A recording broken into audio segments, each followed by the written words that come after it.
Hello guys, welcome. पिछले कुछ videos में गाइस हम लोगों ने पढ़ा था static rendering and dynamic rendering, correct. इस वीडियो में गाइस हम लोग देखने वाले हैं जनरेट स्टैटिक पैरम्स। अब जनरेट स्टैटिक पैरम्स है क्या, पहले इसको जान लेते हैं, देन इसको हम लोग कोड में एग्जांपल से भी समझेंगे। तो चलते हैं।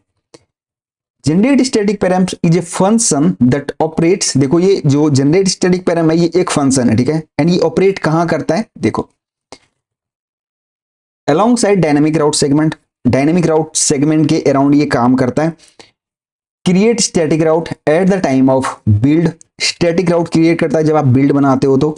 Instead of on demand at the request time. So ये ऑन डिमांड पे काम नहीं करता है, एट द रिक्वेस्ट टाइम पे ये काम करता है। आप रिक्वेस्ट करते हो तो वो आपको वहां से रिस्पॉन्स देता है, ठीक है।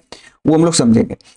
This provide us with a significant performance improvement. So आप कह सकते हो, अगर आप इसको यूज करते हो तो आपका जो एप्लीकेशन होगा एक तरह से आपका इंप्रूव होगा, ठीक है। कैसे, वो हम लोग समझते हैं, ठीक है। कोड में चलते हैं। यहाँ पे हम लोग एक राउट बनाते हैं प्रोडक्ट का, ठीक है। हम लोग एक प्रोडक्ट का एंड प्रोडक्ट डिटेल का राउट बनाने वाले हैं, ठीक है। तो डायनेमिक राउट आप कह सकते हो। तो कहता हूं मैं प्रोडक्ट पेज, ठीक है। एंड अगर हम लोग यहाँ पे आते हैं एंड हम लोग यहाँ पे लिखते हैं प्रोडक्ट्स, तो हमारा ये प्रोडक्ट वाला पेज खुल गया, ठीक है।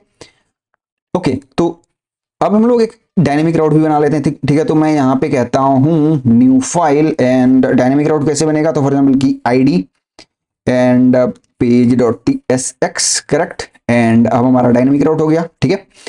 तो मैं यहाँ पे कहता हूँ export default function product details.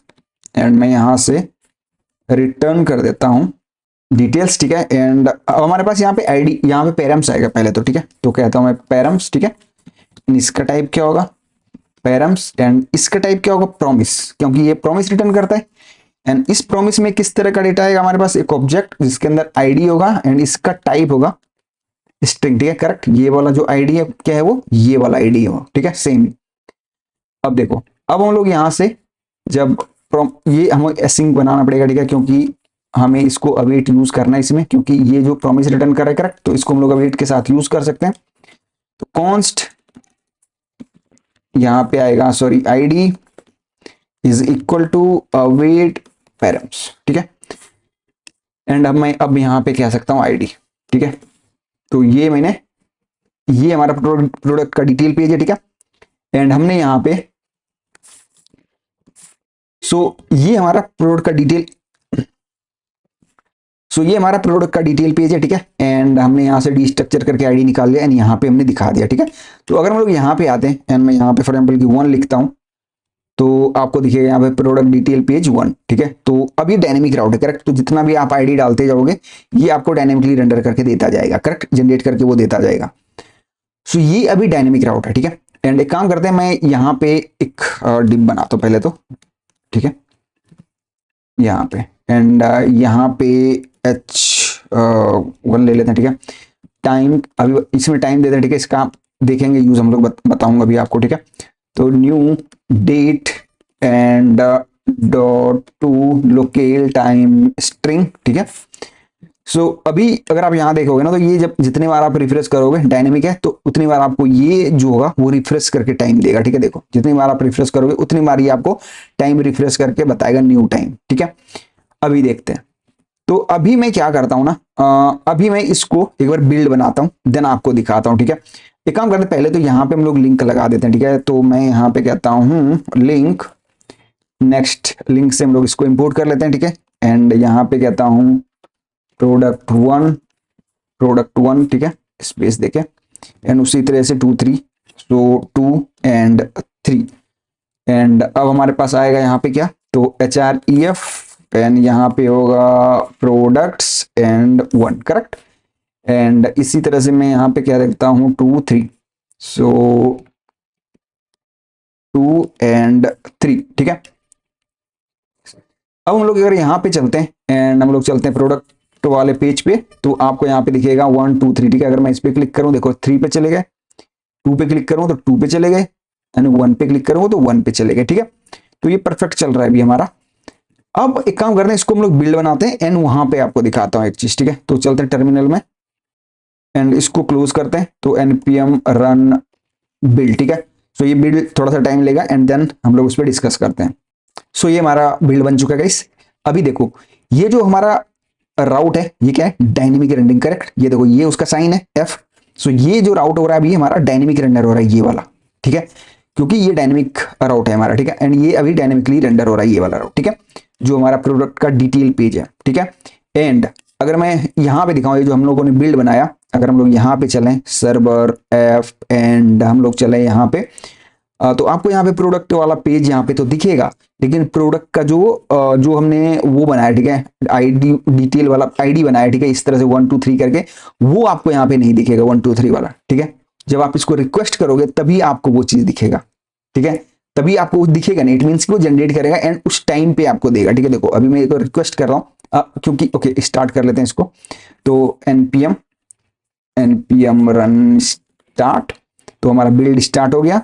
And अभी इसको अगर रिफ्रेश करें देखो 1 वाला चला आया, लेकिन आपको यहाँ पे वो चीज नहीं दिखेगा, यहाँ पे वो चीज नहीं दिखेगा आपको।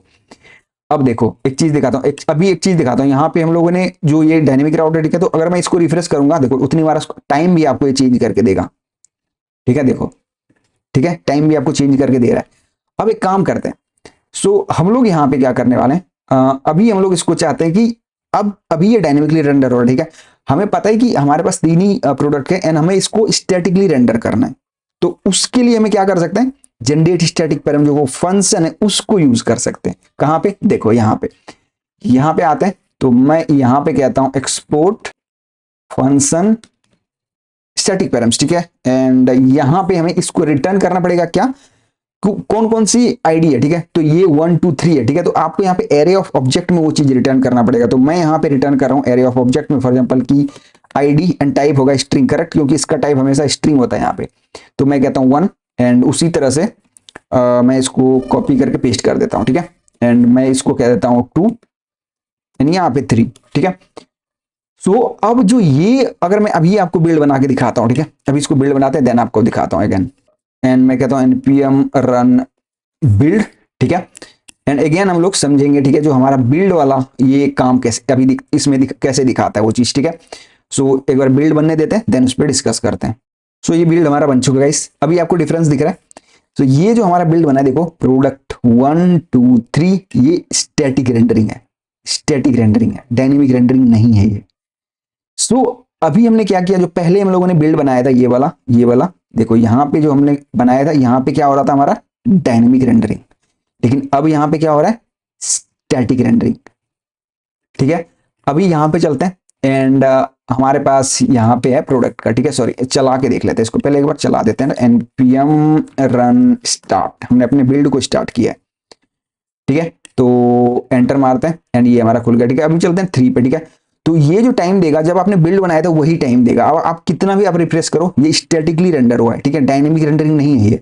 सो अभी अगर मैं दिखाऊं आपको नेक्स्ट वाले फोल्डर में सर्वर ऐप एंड हमारा ये देखो प्रोडक्ट के पेज पे चलोगे 1.html 2.html 3.html।